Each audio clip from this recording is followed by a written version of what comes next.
asking a question here. How many of you are already working on multi-cloud? OK, yeah, that seems like a good number. Seems like quite many of us are already working on multi-cloud. So let's see what this Flexera 2024 State of the Cloud report says. Well, it says that 89% of the organizations today are working on multi-cloud. Only 10% of our organizations are working on a single cloud provider. And a mere 1% of the organizations are on a single private cloud. So what does this tell us? Now, the message is loud and clear that multi-cloud is no longer a choice. It's a reality.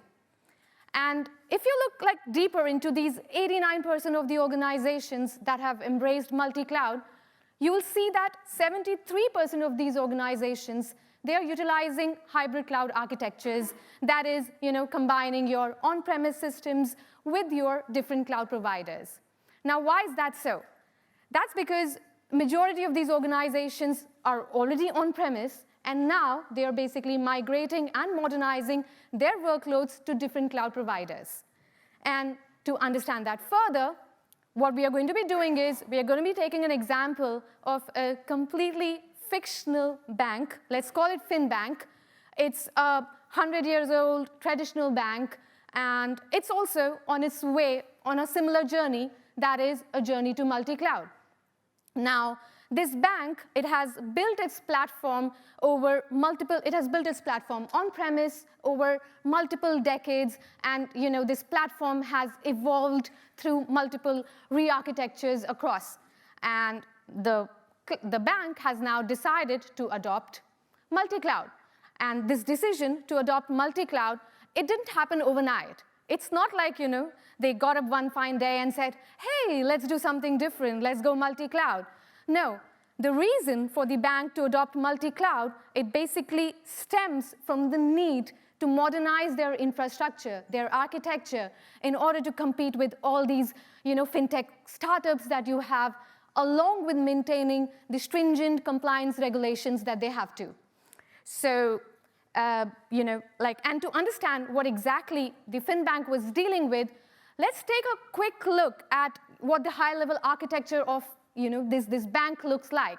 Now, it all starts from finalizing the core capabilities of the bank, like your core banking, credit decisioning, cards, etc. And then you wrap them up into microservices, and then you aggregate the microservices and expose them to your different customer channels using an API gateway. And in this particular example, the bank that we are talking about, it has built its on-premise infrastructure over using event-driven architectures. So a lot of these microservices, then they emit a lot of events and logs, which are then sent to your platform services, from where the different operations team, they pick up these events and messages, and they use them to basically do the monitoring, health monitoring of your application. And then you also have a lot of other interconnected components, which are talking to your different customer engagement channels. You have analytics and business intelligence. You have third parties, government bodies, regulators, etc. So I think what I'm trying to show here is that this isn't just a high-level architecture diagram.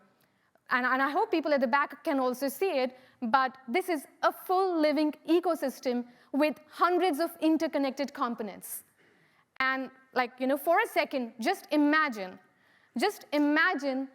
moving these different interconnected components across multi-cloud. That is the complexity I'm talking about. And in fact, let me ask another question in this room. How many of you would like to take this architecture to multi-cloud? OK, yeah, I do see not many people are fond of taking this to multi-cloud, but I'm really sorry. You know why? Because you have to. So as a part of this session, I'm going to consider all of you as the engineers of this completely fictional FinBank, and we will be taking part of this architecture to multi-cloud. I am Teena Idnani. I'm a senior solutions architect at Microsoft. And today, you and I are going to take part of this architecture to multi-cloud. So let's get started. You are the engineers of this FinBank, and you need to migrate this to multi-cloud. So how do you go about it, right? Few decisions to start with. You're going to start slow, start small, and you're going to scale gradually, which means you're not going to take everything to cloud at once. You're going to identify few independent workloads that you can take to different cloud providers, evaluate them. So first things first, the core banking stays on premises because of its complexity of migration, and you really don't want to touch with core banking to start with, right? So you start looking at other components. You take a look at the risk management component. You take a look at your advanced analytics and business intelligence component, and you look at what are the different providers that you can take them to. Should you take it to Azure? Should you take it to AWS or any other cloud provider? So the evaluation is not easy, but what you've decided is, for example, you're going to take the risk management component to AWS, leveraging its security services, and because of their global certifications that they have, and then you decide that the advanced analytics and the business intelligence component is something that you're going to take to Azure, maybe because of their data and AI capabilities. And then you also decide that you would like to probably centralize your DevOps services in Azure as well to kind of give a unified pipeline deployment experience across all your different components. So you get started with this, you start the migration, and you start seeing challenges. You start seeing challenges like, how do you make these distributed systems talk to each other effectively? And then, like going to the next slide, so you start seeing issues, like going further down to what exact issues do you start seeing?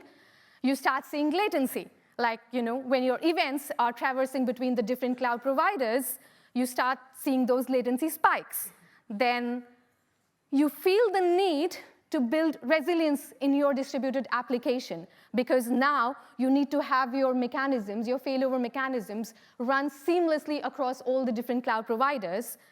Then it becomes more important for you to take care of the event ordering and consistency, because again, your events are traversing across your cloud boundaries. Different cloud providers may have a different timeline of processing the events or receiving the events, so that can jeopardize the event ordering that you're talking about. Then you end up seeing duplicate events.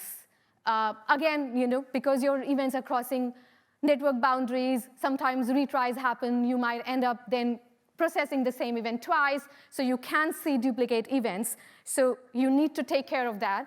And then observability, absolutely. You need to have that common logging and distributed tracing available across your distributed application, so that, like, if you take one transaction, you are actually able to see the full journey of that transaction across different components, across different clouds. So what I've done is I've categorized these challenges into certain categories, and today we are going to be looking at each of these individual problems, and I'm going to try and share one or at least one practical implementation or a solution that you can implement in your application. So we are going to be looking at latency, building resilience, event ordering and consistency, and duplicate events, and then towards the end, I'm going to touch upon some other additional considerations which also become very important when you're looking holistically in this multi-cloud distributed application, event-driven application context. So let's get started. Let's first start with latency. Now, one thing that's really important when we talk about latency is, about multi-cloud latency, is connectivity.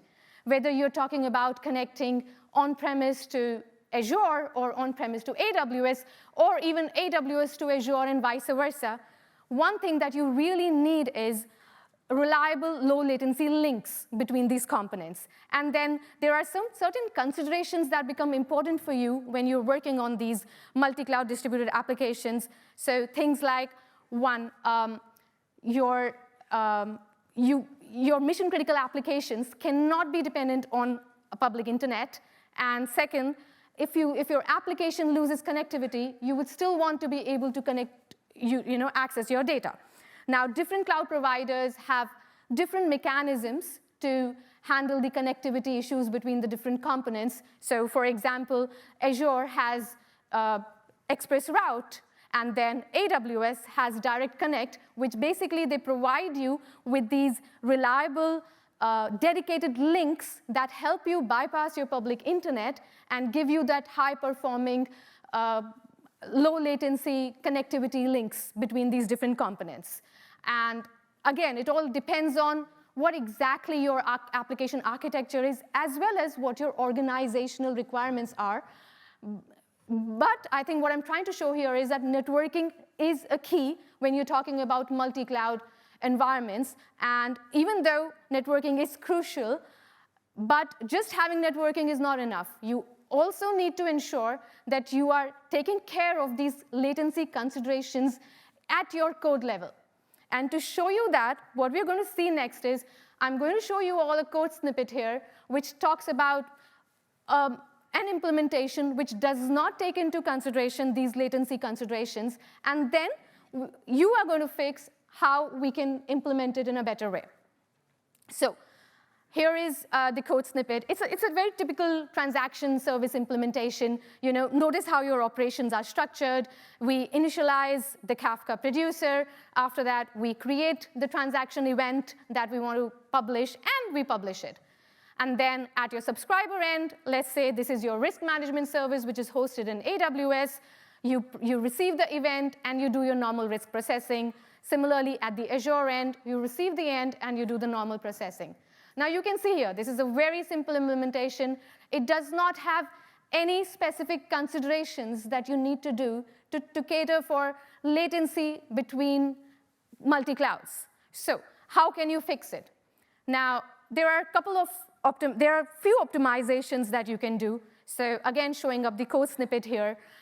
You are in your producer configuration for publisher. What you can do is you can look at some compression options to reduce your bandwidth usage between clouds. Now, when your events are crossing cloud boundaries, every byte counts. So looking at such options can definitely help you to save some latency. In this particular example, I've used the compression option as snappy because I think it's a good balance between your CPU utilization, your disk and network usage, as well as your compression ratio. But take a look at your specific application requirement. Check, is your application OK to have some extra CPU cycles in order to save the disk and network bandwidth? So make decisions accordingly. Another thing that we can do is we can use these batch optimization for cross-cloud transfers. Now, what I mean by this is, using your large batch sizes with small lingering delay, it can really improve the efficiency. And this becomes the approach becomes very much valuable when you're doing hundreds and thousands of transactions. In fact, if I talk about a real-life scenario, when we were doing data synchronization across multi-cloud in one of my previous projects, by using this optimized batch size, and probably we used a lingering delay of around 50 milliseconds, we actually saw a reduction in end-to-end latency by about 40 to 60%. And that is after each operation had to wait for that 50 seconds before being transmitted. So you can see these when you're doing things in batches.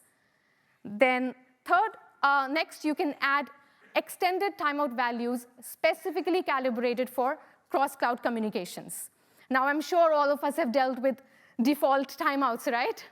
Timeout settings. So my personal opinion, I think we should never go with default settings. It can be very dangerous to use default settings in your production environment.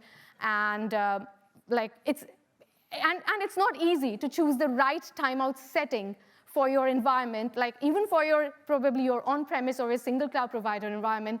Imagine doing it across a multi-cloud. That becomes much more important. And it's not an easy task.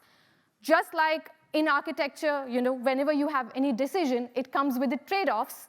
Similarly, even picking up these timeout values come with their own trade-offs. For example, if you pick too long a value, a timeout setting, then it's not going to be very much useful anyways, but you will also end up consuming more resources and increase latency. On the other hand, if you pick too smaller value, too short a value, then it might mean that you will end up retrying your operation a bit too early without giving your original request a fair chance to complete, which we know it means that you are inadvertently increasing the load of your underlying system. And we know how that goes, right? Like you end up seeing some cascading failures, which also have the potential to bring your entire application down. So long things short, choose your timeout values carefully, spend time in doing them, and ensure that you have control over these values. And then you can also make use of account-based partitioning for consistent routing. Now this helps in those scenarios where, because you're using this account-based partitioning, then all the transactions related to a particular account, they go via a particular defined route. And that can help in ways like if you have caching implemented, then you can kind of avoid some expensive database lookups and make use of the caching to get the data that you need. So these are certain considerations that you should be looking at when you are thinking about latency in your multi-cloud distributed environments. And like all of these settings, they differ based on what your specific application requirements is, what your message size throughput requirements are. But the key here is to recognize that you do need these deliberate optimizations to be done at your code level in order to ensure that you are taking care of the latency considerations when you come to multi-cloud scenarios. So that is about latency. Let's jump to building resilience. Now, when you talk about resiliency, one thing that I do want to focus on is that resilience, it extends far beyond immediate availability. When I talk to people and we talk about resilience, what I usually see that the efforts, we, as engineers, we all put our efforts on how do we ensure that we are handling the failures that occur during an outage or when a service component is down. But what is equally important is how do you recover from those failures after the outage is over?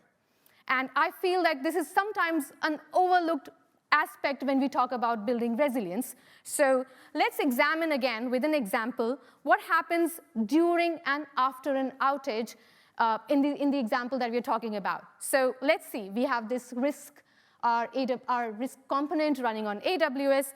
What happens if your particular component or that AWS service is down? And if you do not have resilience built in your application, your event is not going to be retried, and you're going to lose the event. Similarly, if you talk about Azure, if it does not have resilience built in and the component will not receive the transaction because there are no retries, no circuit breakers, no replay mechanisms, you've kind of lost the event forever. So the issues that you see here, they basically manifest in two stages. One, during an outage. Now, during an outage, your services, they'll keep on hammering these failed dependencies because there are no circuit breakers in place, right? And that can actually worsen your outage. And if you do not have the right retry strategies, then even your transient failures will end up becoming permanent failures because you've not really retried them, which if you had retried, might have gone successful. That is during an outage. Now, after outage is over, if you do not have these resilience baked in, then because you do not have any event replay, then all the events that you've lost, you basically cannot restore those events even after the outage is over. It's like you've lost them forever. And then also it will lead to your reconciliation issues. You're going to have difference in the events which are in different cloud providers, and you'll not be able to reconcile them. So how do you think you can go about fixing such issues? So one way that I want to call out here is, this is like adding resilience by design, and which is by bringing an event store in between. So when you bring an event store in between, then, and this event store basically can be anything. It can be your outbox pattern, or it can actually also be your persistent event store, whose purpose is only to collect these events and replay them when required. So in fact, you have your produces your message brokers, for example, Kafka, they have these inherent configuration settings that allow you to retain all the events which are processed through Kafka, which are published through Kafka, no matter whether they are successful or not. So basically, it's all about you need a store where you are able to persist these events so that later, when you want to replay them, you have them available. So that's one way of doing it. And then you have your other resilience mechanisms that you can add, which I'm going to show in a minute. So let's again look it through a code snippet example, how we can fix it. Apologies for the short font. And let me walk you through it in case somebody at the back is not able to see. So the first thing that we do here is, like I said, we add an event store. So before you publish your event, you make sure you persist it somewhere. Go put it in your event store. Then you can add a comprehensive resilience policy when you are publishing these events. And like while you can invest considerable time in building your own resilient frameworks, however, there are such products already exist. I don't know how many of you have heard of Poly. I think Poly is a great resilient library that gives you these functionalities out of box, and you just make use of them. In fact, a lot of our cloud services today, they and their client SDKs also have these built-in resilient implementations that you can directly use. So see what is already available before you go and implement your own.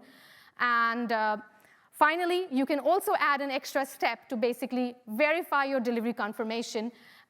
This is basically to check if your messages are indeed persisted to Kafka before you consider your transaction as complete. Now, this is an additional check that you can do, but the good thing is that these patterns, they combine to create a system that allows you to handle both transient and extended failures across cloud boundaries.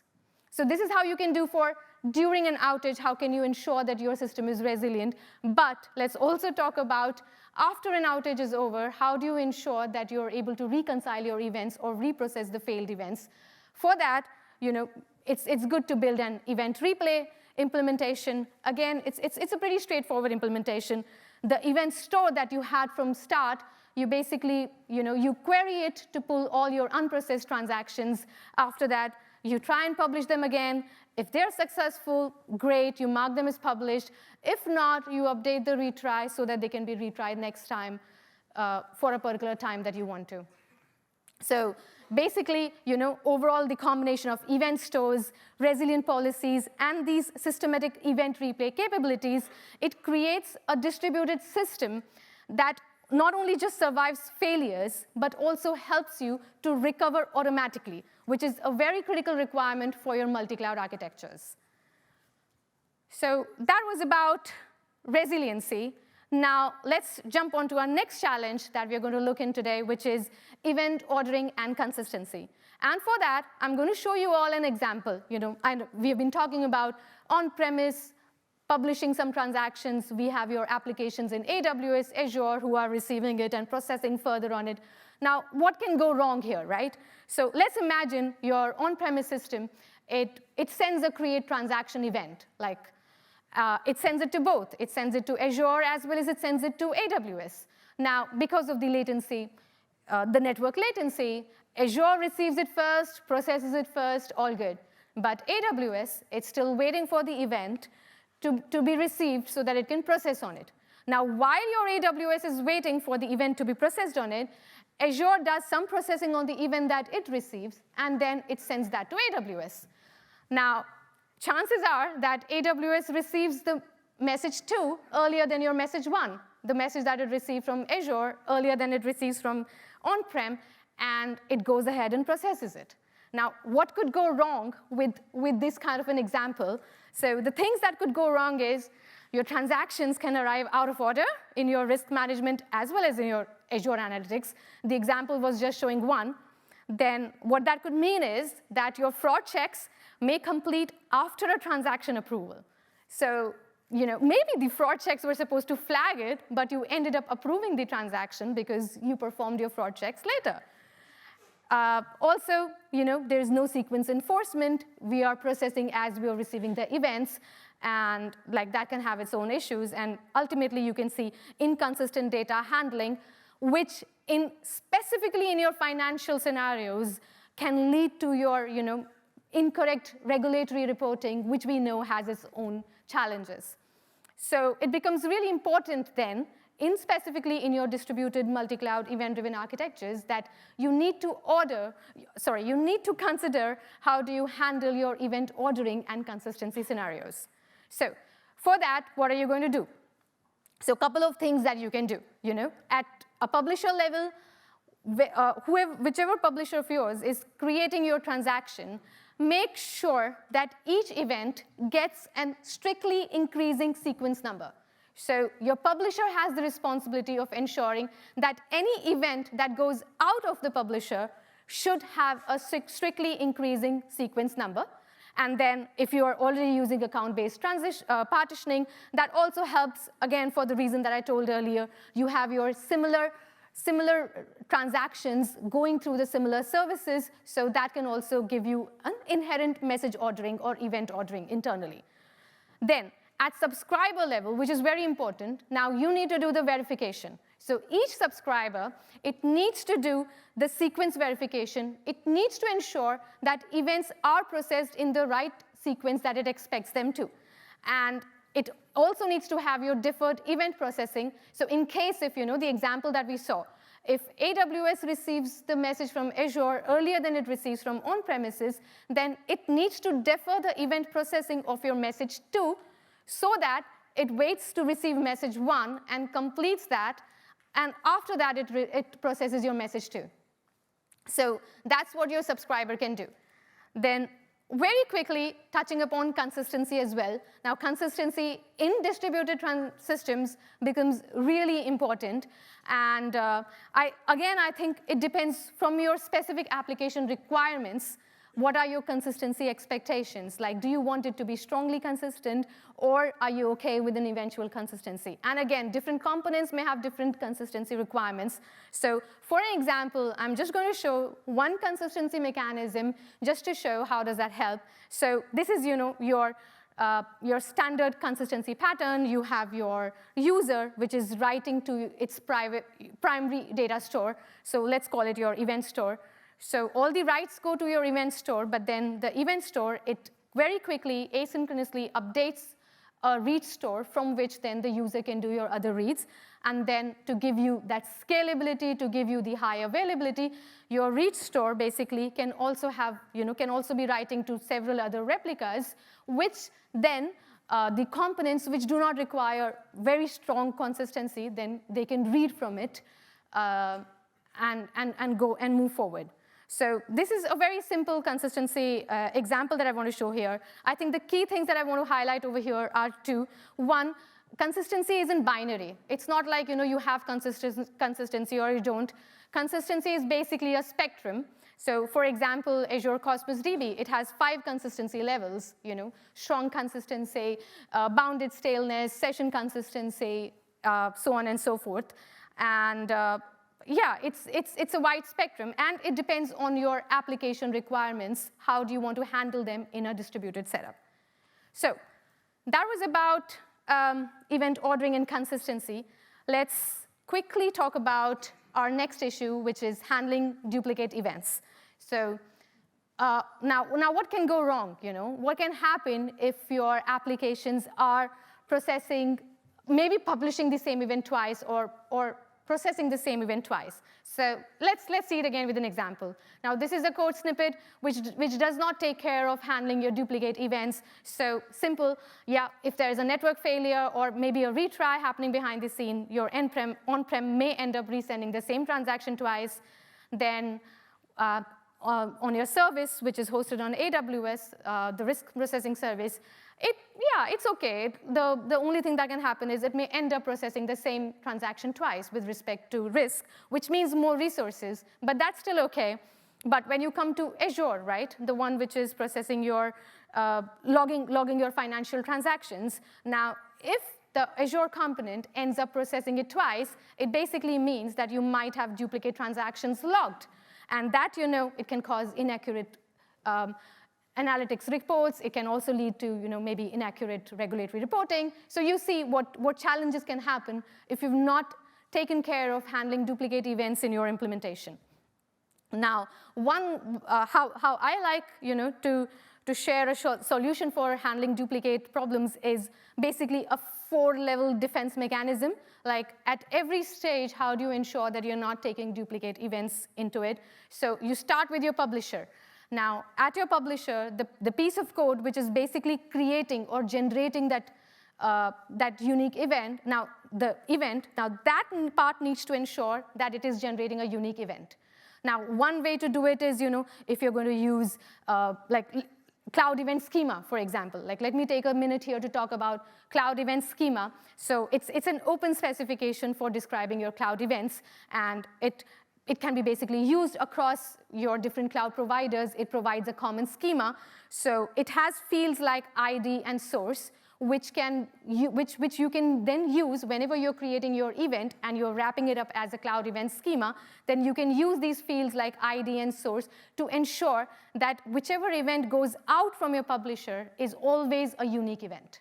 It's not a duplicate event.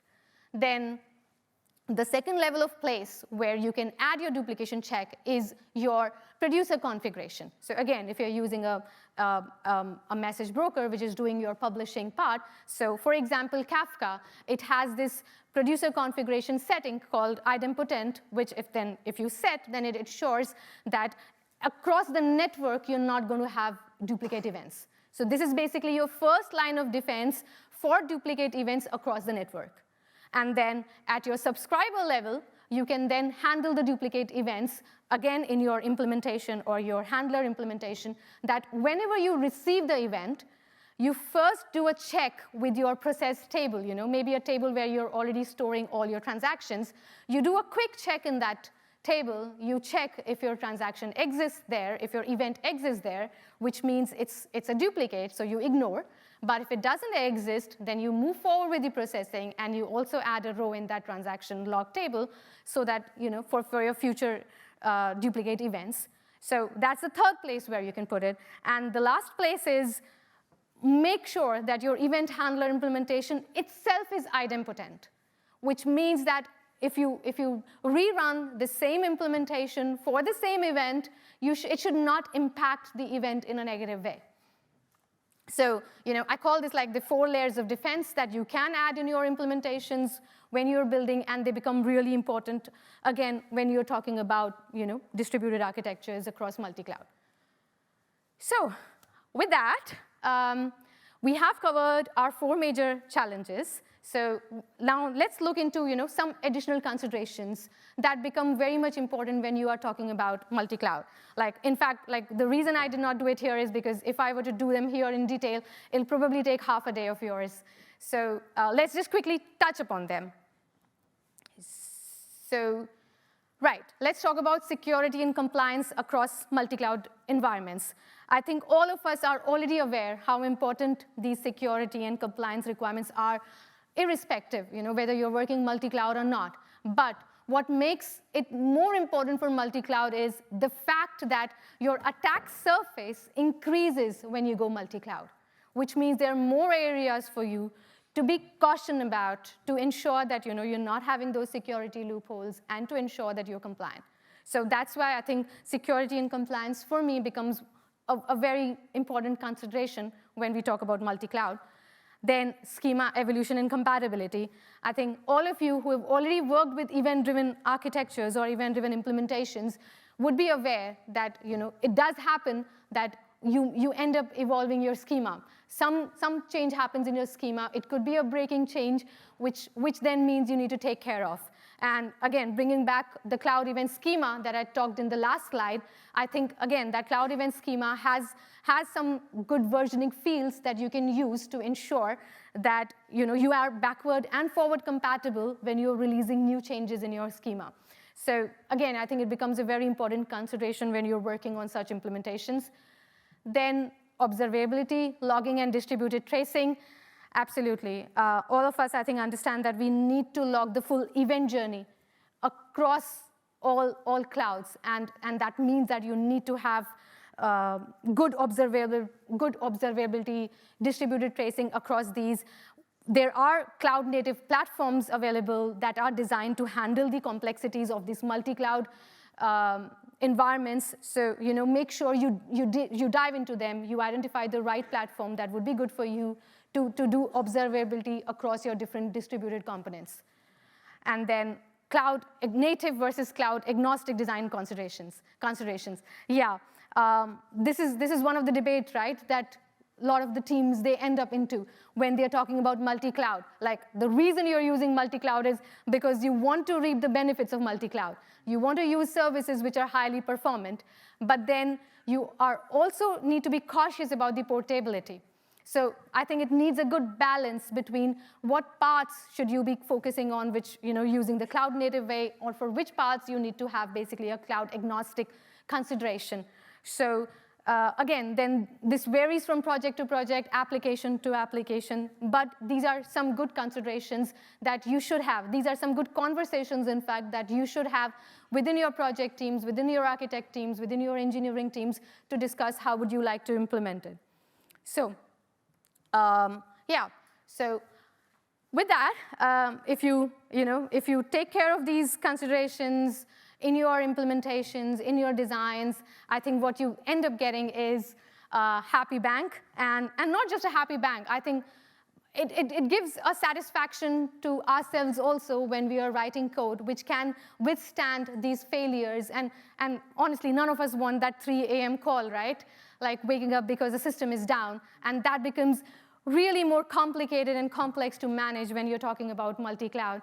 So give yourself a peace of mind. Make sure you take care of these considerations well in advance for a good night's sleep. So yeah, so as we near our end of our journey in our session today, I am going to leave you with some actionable insights that have guided me when I do my multi-cloud implementations, and I hope they guide you as well in yours. So few things, right? Design for failure.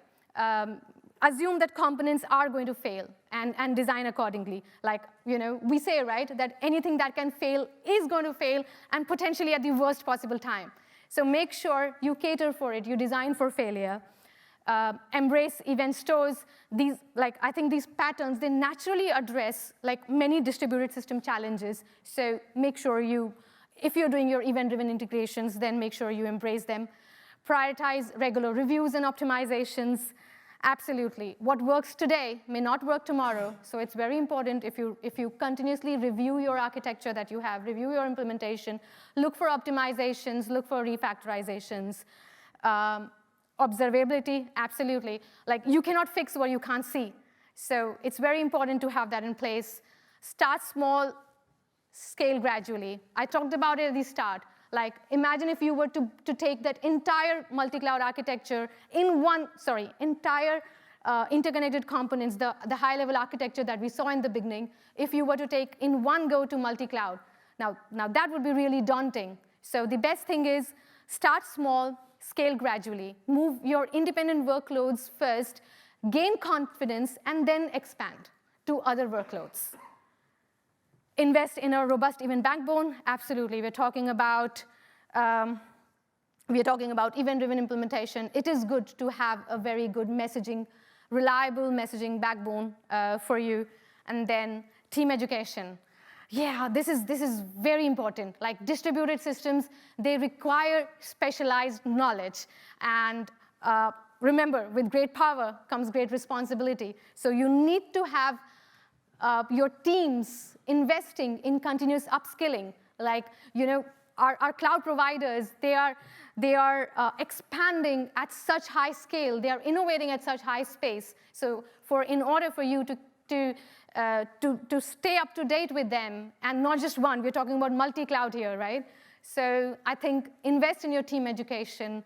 Yeah, so I kind of like to remember them with acronyms. So I came up with this one, because we're talking about a financial bank here. So deposit. So if you basically consider these considerations, what you get is an S for success.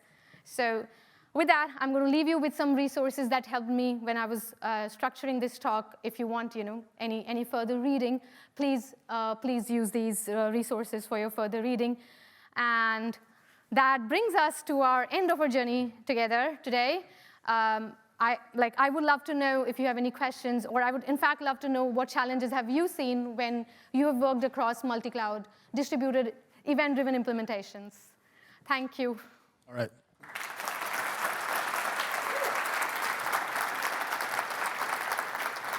Thank you very, very much, Teena. Definitely a lot of content. Much appreciated. So we do have time for a few questions. So if you have, I have a microphone here. There's maybe a couple more. So please raise your hand, and we'll try to find as quick as possible. So we have one here. And then there's one back there. I'm going to ask you to raise your hand again. And then if you just please repeat the question as you hear. Thank you very much. Hello. I'm wondering about the difference between idempotent consumers and detecting duplicate events on the consumer side. Are they the same thing, or is there more to the idempotent consumer? So what you're trying to ask is if the idempotency is same as in your subscriber's end. So I think idempotency, in its own, it means that if you are repeating anything again, it should not have a negative impact on what the first transaction did. So it's basically the ability to be able to repeat things without impacting anything. So it can mean different in different scenarios. For publisher, it could mean that if you have idempotent publisher, it means that your events will not be published twice. The same events will not be published twice. But when you talk about consumer, an idempotent consumer means even if it receives the same transaction twice, it's basically not going to process it twice, or even if it processes it twice, it's not going to leave the system in a different state than what the earlier transaction would have left it. One more question over there. I think there was another gentleman with the hand raised. Can you please raise your hand again? Yes. I see a lot of Kafka in your examples. Did you consider other technologies than Kafka, or other tools you can use besides Kafka? Everybody wants to use Kafka, but nobody wants to maintain it.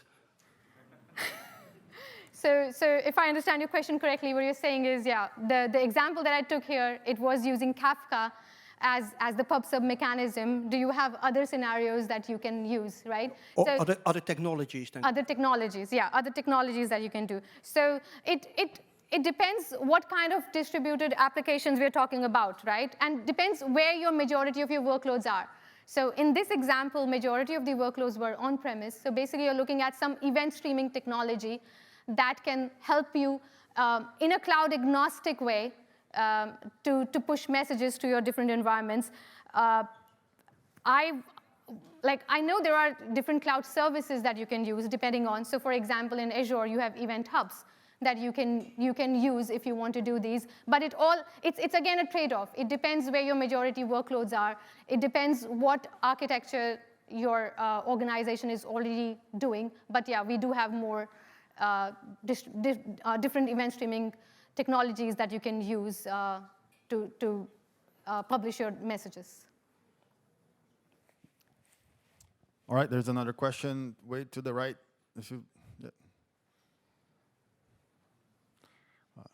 We measured the amount of time it takes for the microphone to reach into the video. It's about 11 seconds. Thank you. Hi, my question is mainly around assigning unique IDs to events and also ensuring the order on the consumer side, right? When you have high traffic systems, I believe that might have an impact on performance, right? What strategies can be applied in order to avoid that kind of situation? So if I understand your question correctly, what you're saying is when we are doing this versioning checks in our application, in case of a high traffic scenario, it might impact the performance. Yep, and also when you check the order on the consumer side, obviously you might need to check whether you've already processed an event with a higher order, or whether you've missed an event with a lower ID, for instance, right? it's Right. something which you So might I think one thing that you can do here is, again, make use of some caching capabilities if you can, or keep your database which you're checking as close as possible, where you're querying from. But ultimately, like this is a trade-off again that you need to do, right? If you want to do event ordering, it is going to impact your performance. It's not going to be that you'll be able to get both of them together, but you can make use of possible things like, like I said, like caching to see if that can help you and provide you with some benefits rather than doing your expensive database lookups. Yeah, there's one more here. Yep, thank you. Hi, Teena. Thank you for such a fantastic talk. I loved when you said consistency is a wide spectrum. Love that, thank you. So in terms of proving, how do you prove consistency? What frameworks would you suggest to help prove it across multi-cloud as well? Frameworks to prove consistency. So are you talking about, like, for example, if you're talking about session consistency, then your user basically gets what they've written in their session. So if I'm understanding your question correct, are we saying how do we prove such things? Yes, rather than just trust that it would be consistent, how do you prove that the work you've done, the code you've written, to help prove the consistency throughout? So I think it goes to the database that you're using, which is providing those consistency levels, and I think you can assume that if they say, if you've implemented that for this particular piece of implementation, I'm using session consistency, then you can you can do a quick test, and you should be able to see the same results that if you have made that right to that transaction and you yourself are doing it in the same session, you should be able to, and if you're not doing it from a different session, you shouldn't be able to. And I think all of these are ultimately like eventual consistency, right? Like in a session consistency, you will absolutely get it if you're doing it in the same session, but if you're doing it in a separate session, then it might come after a few seconds. So I am not aware of any frameworks that you can use to test it, except for the fact that the services which are giving you those consistency levels, then you kind of assume that, yes, they are giving us those consistency levels, and you validate them in your implementation. All right, thank you so much. All right. All right, I believe we have maybe one or two more questions, depending on the size of the questions and the complexity of the answer. First of all, thank you so much, Teena. I think it debunked many of open questions I had about multi-cloud. I have only one question. So regarding when you talked about the latency, you mentioned the express router service offered by Azure and also private link in AWS, right? That reduce the, don't need necessarily the message has to go via public internet.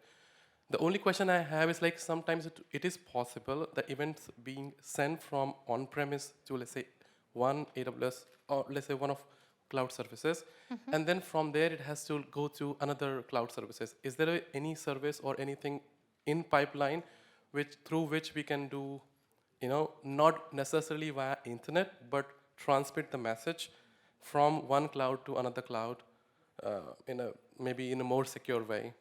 So your question is, how do we send messages from one cloud provider to another cloud provider, or maybe a chain of cloud providers is what you're talking about? That is correct. My understanding would be